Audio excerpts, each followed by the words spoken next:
Assalamualaikum warahmatullahi wabarakatuh. Kita ketemu kembali di channel Harian Guru, channel tutorial dan informasi seputar peningkatan kompetensi guru. Bagi rekan-rekan yang belum subrek, mangga di subrek, like, share, and comment.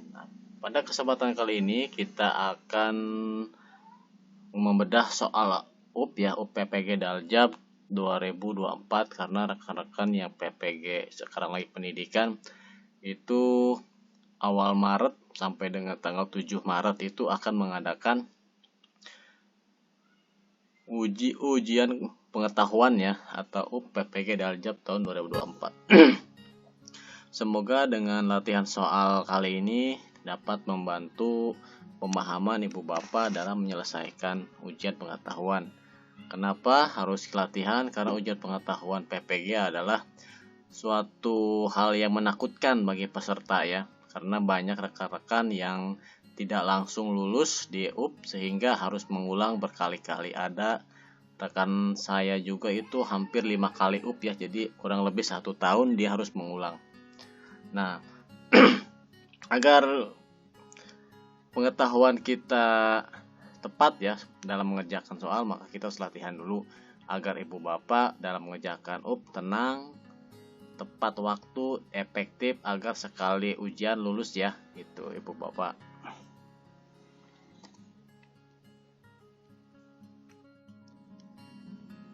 Oke, kita langsung pembahasan dalam latihan soal UP PPG Daljab seri 1 Nanti seri berikutnya dipantengin aja di channel ini. Semoga dapat membantu Ibu Bapak untuk lulus 1 kali.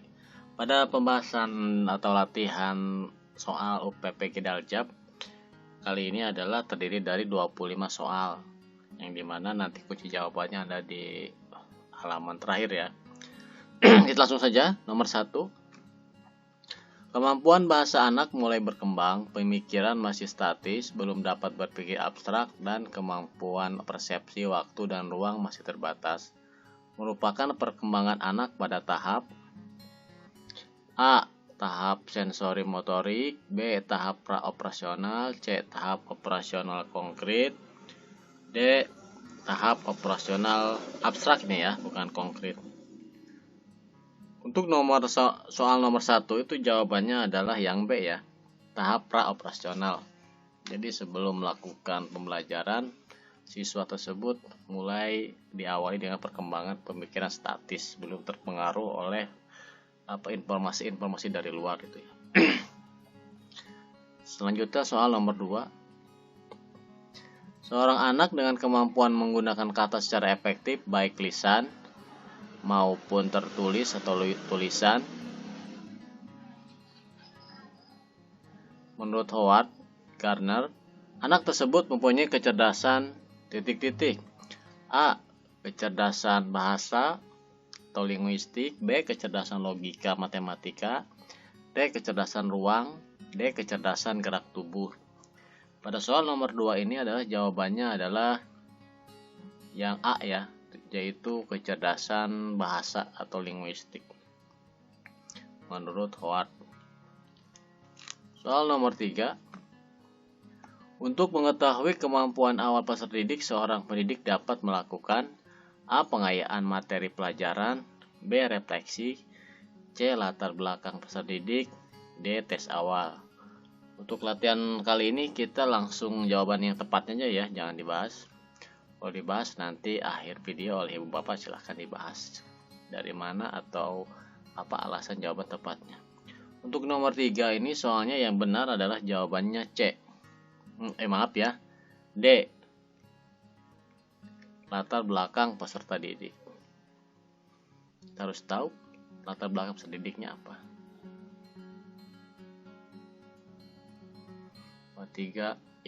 Nomor 3 ini D tes awal. Tes awal. Oke, langsung nomor 4. Dalam mengidentifikasi kasus kesulitan belajar dapat dilakukan dengan metode creation reference, yang bukan merupakan tahap metode kriteria referen adalah A. Menetapkan angka nilai kualitatif minimal yang dapat diterima, misalnya 5,0 atau 6,0. B. Membandingkan prestasi dari setiap siswa dengan angka nilai batas lulus tersebut. Secara teoritis, mereka yang angka nilai prestasinya berada di bawah lulus sudah dapat diduga sebagai siswa yang mengalami kesulitan belajar. C. Menganalisis kemampuan peserta didik. D. Menghimpun siswa yang diduga mengalami kesulitan belajar serta mencari siswa yang mengalami gejala terparah. Artinya yang nilainya jauh di bawah siswa penderita kesulitan belajar lainnya. Untuk soal nomor 4 ini jawabannya adalah yang C ya. Jadi kita harus menganalisis kemampuan peserta didik. Jangan sekali-kali kita itu menjudge sebelum kita menganalisis kemampuan peserta didik. Soal nomor 5, dalam kompetensi pedagogik, guru menguasai teori belajar dan prinsip-prinsip pembelajaran yang mendidik. Dalam prinsip pembelajaran yang mendidik, guru harus A. Melaksanakan proses pembelajaran sesuai jadwal. B. Menerapkan berbagai pendekatan, strategi, metode, dan teknik pembelajaran yang mendidik secara kreatif dalam mata pelajaran yang diampu. C. Menggunakan strategi pembelajaran. D. Hanya menggunakan teknik pembelajaran. Oke, pedagogi guru, apa yang kita harus lakukan? Jadi untuk soal nomor 5 itu jawaban yang tepatnya adalah B.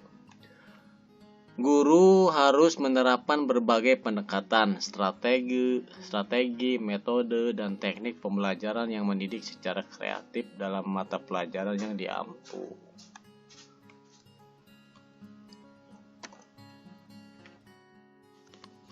Soal nomor 6, salah satu unsur strategi pembelajaran adalah mengidentifikasi dan menetapkan spesifikasi dan kualifikasi hasil atau output dan sasaran atau target yang harus dicapai dengan mempertimbangkan aspirasi dan selera masyarakat yang memerlukan. Newman dan Logan ya, dalam buku Abin Samsudin tahun 2003. Penerapan dari unsur strategi di atas dalam konteks pembelajaran adalah A. Menetapkan spesifikasi dan kualifikasi tujuan pembelajaran, yakni perubahan profil, perilaku, dan pribadi peserta didik. B. Mempertimbangkan dan memilih sistem pendekatan pembelajaran yang dipandang paling efektif. C. Mempertimbangkan dan menetapkan langkah-langkah atau prosedur, metode, dan teknik pembelajaran. D. Menetapkan norma-norma dan batas minimum ukuran keberhasilan atau kriteria dan ukuran baku keberhasilan. Untuk soal nomor 6 adalah penerapan unsur strategi ya di atas dalam konteks pembelajaran adalah, maka jawaban yang tepat adalah A ya. Menetapkan spesifikasi dan kualifikasi tujuan pembelajaran, yakni perubahan profil, perilaku, dan pribadi peserta didik. Jadi jelas jadi strategi itu untuk konteks pembelajaran untuk merubah pribadi peserta didik. Oke, selanjutnya nomor 7. Nomor 7, yang ditekankan di dalam strategi pembelajaran interaktif adalah A. Membangun inisiatif individu, kemandirian, dan peningkatan diri. B. Diskusi dan sharing di antar peserta didik. D. Pembelajaran didominasi arahan dari guru. D. Proses penyampaian materi secara verbal. Yang nomor 7 adalah strategi pembelajaran interaktif ya. Kalau kata interaktif berarti ada lingkungan atau yang aktif nih. Jadi jawaban yang tepat untuk nomor 7 adalah B ya. Diskusi dan sharing di antara peserta didik. Jadi peserta didik diupayakan dimotivasi untuk terus aktif ya dalam pembelajaran. Itu jawaban yang 7 adalah B. Soal nomor 8, pada kurikulum 2013, penyusunan kurikulum dimulai dengan menetapkan SKL berdasarkan kesiapan siswa, tujuan pendidikan nasional, dan kebutuhan. Setelah kompetensi ditetapkan, kemudian ditentukan kurikulumnya yang terdiri dari kerangka dasar kurikulum dan struktur kurikulum. Ada beberapa faktor yang harus dikembangkan, antara lain A. Tantangan internal dan eksternal. B. Responsibility. C. Reinforce. D. Enrise ya. Maka dari faktor yang harus dikembangkan adalah jawabannya adalah A. Tantangan internal dan eksternal yang akan dihadapi. Ya. Karena kurikulum itu harus bisa menjawab tantangan, mengatasi tantangan yang akan kita hadapi, baik itu dari internal maupun eksternal. Selanjutnya nomor 9. Kurikulum 2013 proses pembelajaran menggunakan pendekatan saintifik. Artinya, kurikulum harus mengandung hal-hal baru sehingga dapat membantu siswa untuk dapat mengembangkan setiap potensi yang dimilikinya. B. Menyeleksi nilai dan budaya, mana yang perlu dipertahankan dan mana yang harus diperbaiki yang harus dimiliki oleh siswa. C. Pembelajaran yang mendorong siswa lebih mampu dalam mengamati fenomenanya, mengumpulkan informasi, mengasosiasi, dan mengkomunikasikan. D. Mengembangkan kompetensi dasar berdasar pada prinsip akumulatif, saling memperkuat dan memperkaya antara mata pelajaran. Oke. Yang kita tekankan adalah proses pembelajaran menggunakan pendekatan saintifik ya. Ini kuncinya saintifik. Di saintifik itu jawabannya adalah C. Jadi siswa itu didorong lebih mampu dalam mengamati, menanya, mengumpulkan, mengasosiasi, dan mengkomunikasikan. Oke ya, C ya. Selanjutnya nomor 10. Mengembangkan kurikulum pemangku kepentingan STTK dilakukan dengan melibatkan pemangku stakeholder dalam menjamin relevansi pendidikan dengan kebutuhan kehidupan, termasuk di dalamnya kehidupan kemasyarakatan, dunia usaha industri, dan dunia kerja. Pernyataan tersebut di atas sesuai dengan prinsip pengembangan kurikulum. A. Tanggap terhadap perkembangan ilmu pengetahuan, teknologi, dan seni. B. Relevan dengan kebutuhan kehidupan. C. Menyeluruh dan berkesinambungan. D. Beragam dan terpadu. Kita ambil kata kuncinya ada ini ya, prinsip pengembangan kurikulum. Maka jawaban yang tepat adalah C. Menyeluruh dan berkesinambungan.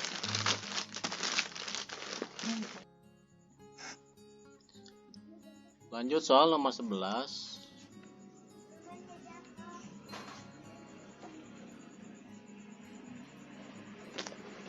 Kurikulum dikembangkan berdasarkan prinsip bahwa peserta didik memiliki posisi sentral untuk mengembangkan kompetensinya agar menjadi manusia yang beriman dan bertakwa kepada Tuhan Yang Maha Esa, berakhlak mulia, sehat, berilmu, cakap, kreatif, mandiri, dan menjadi warga negara yang demokratis serta bertanggung jawab. Pernyataan tersebut di atas sesuai dengan prinsip pengembangan kurikulum. A.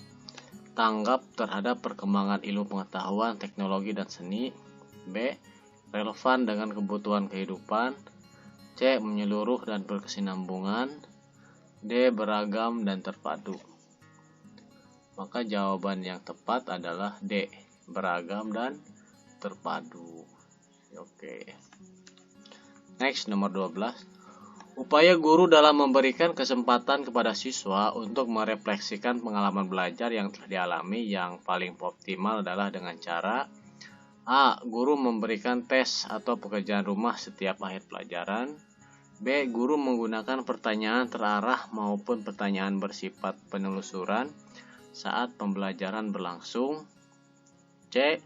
Guru mewawancarai tiap siswa tentang capaian atau masalah belajar yang dihadapi siswa dalam belajar. D. Guru menugaskan siswa untuk menuliskan kesulitan siswa dalam belajar. Oke, jawaban yang tepat untuk nomor 12 adalah jawabannya B.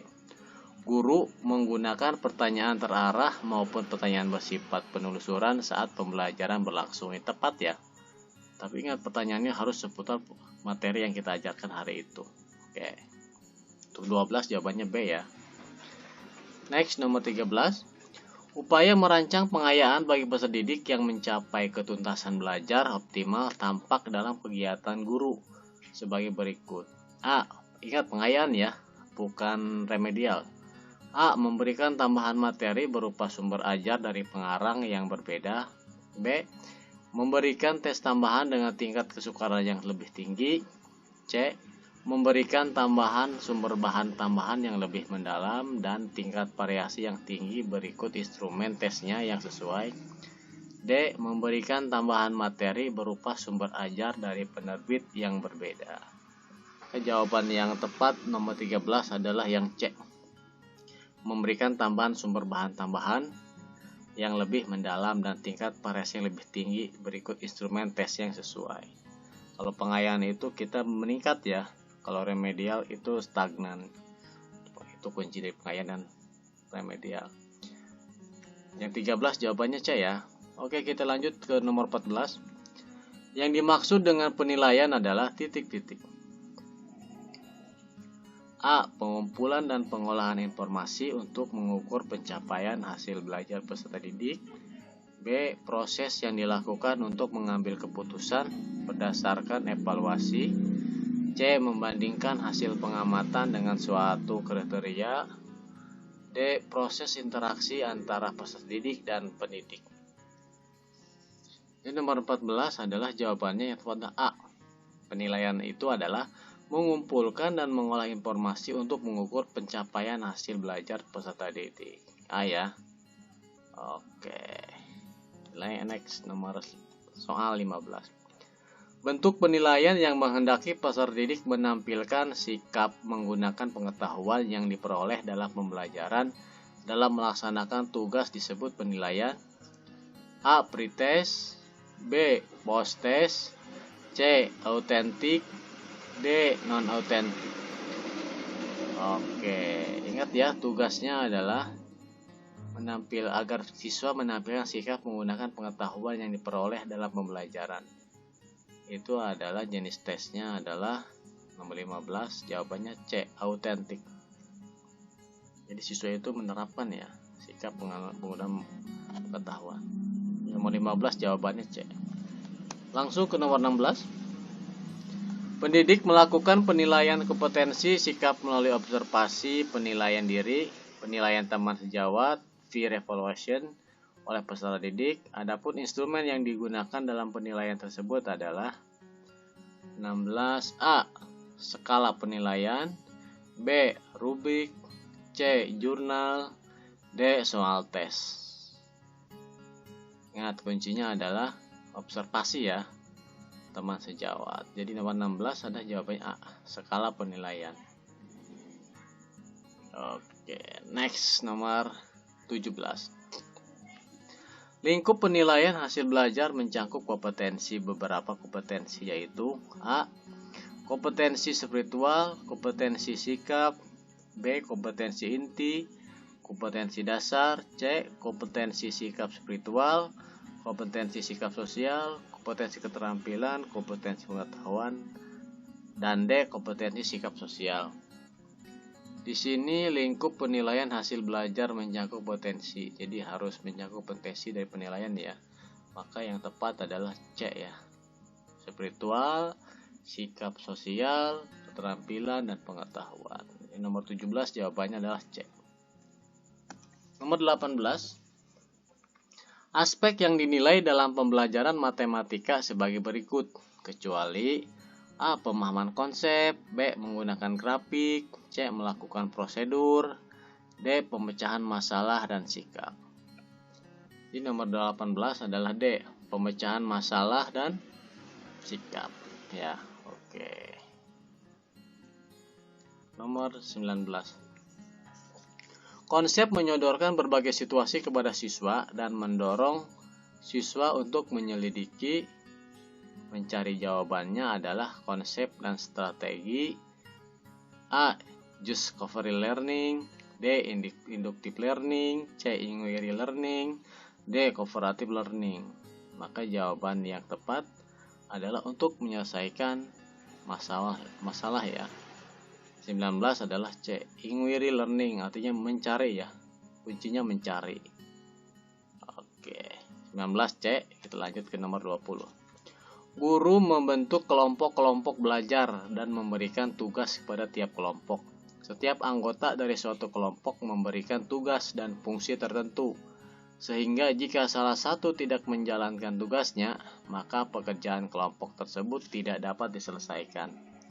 Karakteristik dari strategi pembelajaran tersebut adalah A. Tugas kelompok, B. Diskusi kelompok kecil, D. Pengajaran langsung, D. Belajar kooperatif. Oke, kuncinya adalah kelompok ya. Maka jawaban yang tepat adalah tugas kelompok. Nomor 21. Teknologi informasi dan komunikasi dalam pembelajaran memiliki 3 fungsi utama yang digunakan dalam kegiatan pembelajaran. Kecuali A. Teknologi sebagai alat bantu bagi siswa dalam pembelajaran, B. Teknologi sebagai ilmu pengetahuan, C. Teknologi sebagai bahan dan alat untuk pembelajaran, D. Teknologi sebagai alat pengembangan produk. Ini 21 adalah jawabannya adalah D ya. Teknologi sebagai alat pengembangan produk ya. Jadi teknologi itu jangan dijadikan utama ya. Jadi yang dijadikan alat pengembangan produk, mulai dari perencanaan, mulai dari pembelajaran sampai dengan asesmen, kita kalau bisa menggunakan produk teknologi. Next, nomor 22. Bu Ani mengajak siswa kelas 5 ke ladang jagung milik petani untuk mengamati tanaman jagung yang siap dipanen muda. Selanjutnya, Ibu Ani memeriksa laporan hasil observasi siswa. Dari hasil klasifikasi kecenderungan gaya belajar siswa, diperoleh peringkat hasil belajar peringkat terbaik dari pembelajaran berupa observasi di luar kelas. Menunjukkan siswa memiliki kecenderungan gaya belajar berhasil, baik melalui A. Visual, auditif, B. Visual atau pandangan mata atau kinestetik atau gerak ya, C. Auditif, pendengaran, dan kinestetik gerak, D. Auditif, visual, dan kinestetik. Jadi kuncinya siswa tersebut adalah mengamati. Jadi jawaban yang tepat adalah D. Auditif, visual, dan kinestetik. Pendengarannya ada, visualnya ada ya. Penglihatan kan mengamati jagung, dan kinestetiknya itu berjalan ke lapangan. Jadi jawabannya adalah D. Langsung ke nomor 23. Upaya membimbing siswa untuk mengembang keterampilan pengetahuan terlihat dalam upaya guru A. Memberi contoh penting toleransi, B. Mendiskusikan bagaimana mengubah permasalahan di sekitar siswa, C. Melatih bagaimana mempersiapkan kesehatan diri dan lingkungan sekolah di lingkungan sekitar, D. Melatih siswa membuat keputusan yang diambil berdasarkan informasi. Jawaban nomor 23 adalah B. Mendiskusikan bagaimana mengubah permasalahan di sekitar siswa. Next, nomor 24. Upaya guru menggunakan hasil analisis untuk menentukan ketuntasan belajar antara lain sebagai berikut. A. Menentukan kriteria keberhasilan belajar. B. Mengklasifikasi siswa berdasarkan hasil capaian belajarnya. C. Mencari letak kelemahan secara umum dilihat dari kriteria keberhasilan yang diharapkan. D. Merencanakan pengajaran remedial. Jawabannya adalah silahkan cari. Untuk soal nomor 4, itu kuncinya adalah kita harus merencanakan pengajaran remedial. Nomor terakhir, nomor 25. Kegemaran anak akan mendongeng atau cerita yang bersifat kritis seperti kisah perjalanan riwayat para pahlawan dan sebagainya merupakan ciri-ciri anak berusia A. 3-5 tahun, B. 6-8 tahun, C. 10-12 tahun, D. 12-18 tahun. Jadi jawaban nomor 25 adalah C ya. C. 12 sampai dengan 12 tahun.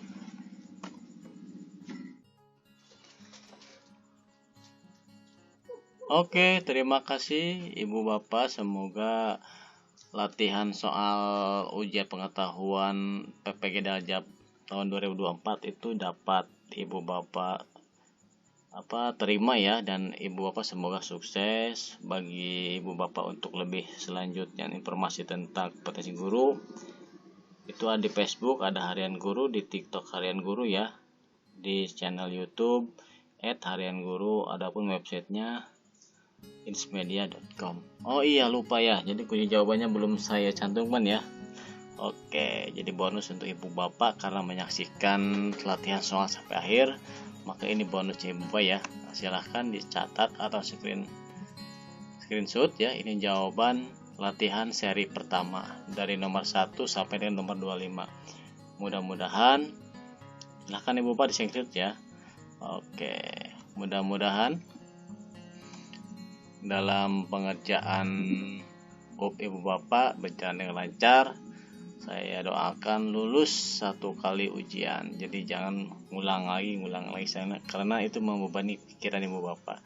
Dan jangan lupa ibu bapak itu semalam besoknya hari H ujian itu jangan terlalu dimaksudkan atau terlalu membaca soal-soal latihan. Jadi dipreskan pikiran bapak, insya Allah nanti ilham-ilham dalam mengerjakan itu ada kalau ibu bapak pikirannya plong, fresh dan bersih. Itu saja ibu bapak ya. Atas perhatiannya, semoga channel ini dapat membantu kompetensi ibu bapak dalam menciptakan pembelajaran yang menyenangkan, yang berdaya efektif bagi siswa. Agar siswa itu dapat menerima pelajaran dengan optimal. Atas perhatiannya, kami ucapkan terima kasih. Wassalamualaikum warahmatullahi wabarakatuh.